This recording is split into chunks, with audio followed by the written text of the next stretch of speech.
which was, for a while, as a young adult, in college actually, I took work with my small town's street department. And one year, there were no positions available to work for the street department. And so the guys in charge said, but we could find you a place working at the sanitation department. Well, even the street department workers looked down on the sanitation department workers. Everyone has to have someone to look down on. So I said, yeah, well, it's better than nothing, I guess. So I took to working there, as did a couple of my own college-age friends. So the way it worked was this. This is a small town, and this is its own sanitation plant at that time. They don't have that anymore. Now they're hooked into Indianapolis. But then you had to drive down a big hill, and there's a park there, and that's where the street department and the sanitation department were. A small creek passed through there, Lick Creek, and the sanitation department was one big, long, low, one-story building. But at one end of it, there were 2 additional stories. And in the second story was a laboratory where, once you got to work there and learned how to perform tests on water, you did water quality tests. So as it turned out, one of my friends worked one of those shifts, and I worked the other shifts. During the day, there was a full contingent of workers, 8 to 4. But from 4 to midnight, 1 person. And from midnight until 8 in the morning, 1 person. So what became sort of a tradition, or I don't know if tradition is the right word, but the person coming in for the midnight shift would do everything in their power to scare the person working the second shift, the 4 o'clock till midnight shift, if you could. And I was working that shift one night. And we had already done this several times. You didn't do it every night. If you did it every night, then you would be discovered because people would expect it. So you had to wait a little while. So one night, I'm up on that second floor. It's probably 11:30. And it's dark, and there's giant machinery down just one floor. And they make these enormous noises, whirring, humming, groaning noises of massive engines and rotors and machines, pulleys and belts, all whirring. And of course, right away, just the way we humans are, you begin to hear voices. Oftentimes you'd run down the stairs to pick up the phone or to see who would come and call your name, and no one was there. And usually, no one was there. Mostly no one was there. However, one night, I was on the second floor, and I was doing lab tests. And the way the lab was arranged was the bank of laboratory material I was using was here on this counter, and just beyond it was a full wall of windows, which you could look out from. You know how it is when you go to scare somebody, it's much worse if you don't make them look at you. If rather you just appear and stand there and wait till they see you. You understand what I'm talking about? And so my friend Rick had climbed onto the roof of the first floor and walked over in the darkness, and he was right in front of me, but you don't look out those second-story windows all the time at night. You know, why would you do that? But I happened to look up slowly, kind of like this, at some point, motionless, standing there, face pressed against the glass. I can show you what I saw. Because it impressed me so much. I had so much to say about it at that moment. I had so many diverse bodily reactions. I thought it was such a clever little trick that I decided that I too one day would like to play that little trick on someone. My friend Rick had gone out to a place here in Indianapolis, and he'd purchased a little something from my benefit, and he put it on, and this is what I saw when I looked out the window. Now, it was startling. It took my breath away, and I saved this and used this on another occasion, much to my regret. So I couldn't do that. I couldn't just do the same thing back to my friend Rick, so I thought, what could I do? How can I maybe even the score? just a little bit. What can I do to him? What prank or outrageous behavior might I be able to do that could possibly equal that?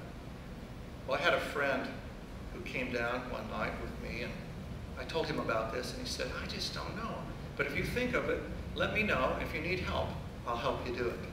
What are friends for, after all? So it wasn't but 2 or 3 days later, I was home, and I was watching a movie, a television movie. It was a repeat of a movie. Perhaps you know this movie. It's an older movie, so maybe you don't, but I'm going to bank that you do. Is there anybody in this room, show of hands please, who ever saw a movie called Harold and Maude? That's good. Well, you may or may not remember parts of that movie in which Harold, a young lad, tries to dissuade his mother's dates that she's procured from him. He tries to make them go away. And he does this by a novel means. He commits suicide several different times, a false suicide, you know.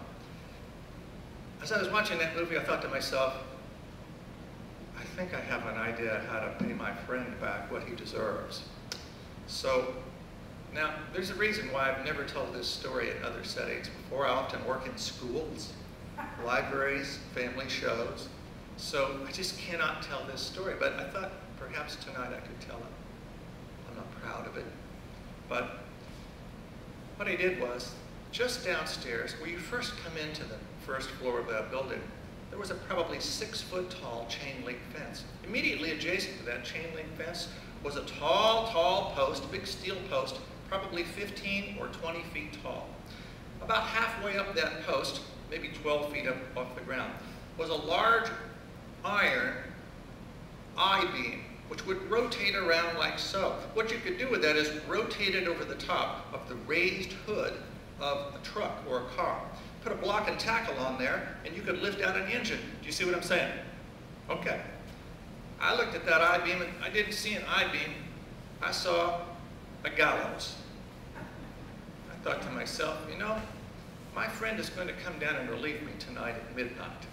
What if he arrived here and found me in full Harold mode? Maybe that would do the trick. So along with my friend, David, he said, I will help you out. I said, I'm going to need help because once we figure out a way to string me up here, you know, I need somebody to tell me when the car, his car, is coming down the hill into the park, and then I need to get in position. But if I'm hung and dead, I won't be swaying back and forth. I will have been dead for a while, so you need to steady my body, okay? He said, I can do that, no problem. So we got a hold of a great big, long, all the way down to your ankles, kind of a rubber raincoat that we had there to wear to service places when it was rainy. And I tied it around my chest with my shirt, over the top of my shirt. And then we took a stout rope and tied it back there to the back of that tied raincoat, which was now around my chest.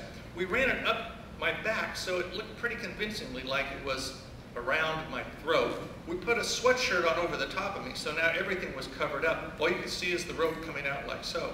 And we tied it to that crossbar. And I climbed up onto that fence. And we were ready. I was ready. All we needed to do was have my friend Rick come down the hill, pull in the parking place, come walking past. He would spot me, and my friend David would record all this on a Super 8 camera that he had. I thought, oh boy, this is going to be good. So it was 5 minutes before midnight. And I'm standing there on a fence, holding onto the pole with one hand like this, holding onto the rope with the other hand like this, sort of you're just on the top of a chain link fence, the crossbar, trying not to fall. When he said, here's a car coming down the hill, headlights, I think it's red. Okay, I gotta get in position. So I made my way off the fence, and I'm hanging there. He said, it looks just like the real thing. This is great, you look dead. I said, well, I'm not. Hold me still. Take my feet, just hold me real still, okay? Go over there, get the camera going. Okay, he said, wait a minute. I don't think that's Rick. It wasn't Rick, it was the police. They were just doing a round to make sure everything was okay. Now, this is kind of a comment, I think, on the efficiency of the police in my small town, which is, there I was, standing on top of a 6-foot chain link fence with a rope coming out of my neck, getting ready to hang myself. And the police drove right through and didn't even stop. I think they didn't see me. I'm not sure. You know, like I said, the sanitation workers were way down the totem pole. Maybe they thought one less, so what? At any rate, they drove completely out of there. And about 2 or 3 minutes later, Rick said, or my friend David said, more headlights, I'm sure this is his truck. So, got ready again, got in position. He stilled my now hanging body like so. You know, I'm up there hanging like so. And he got his camera going. Rick pulled into his usual spot. It so happened that night he brought with him his younger brother. He was about 4 years his junior. The two of them got out of the car, and the camera records all this for posterity, took about 10 steps. His younger brother froze and began walking backwards. However, Rick, who knew me and probably suspected, kept walking forward hesitantly. My eyes were closed. I didn't watch any of this, you understand? Authenticity. I'm hanging there like so. Rick gets a little closer. He's saying, in a voice that's not quite natural, Sander, that's a funny joke. How'd you get that rope around there? That looks really real. And he walked up and finally, kind of hesitating forward a little bit like this, he went, and he touched me, at which point my body just went. The camera shows us that Rick, it is possible for a human to jump backwards some 6 feet, because that's what he did. He jumped completely back. His brother, Robbie, sort of collapsed down to the ground. And at that moment I said, good evening, and welcome to the sanitation department. So that's my little prank that I played all those years ago. If you liked hearing about that, can't say I'm proud, but it was effective.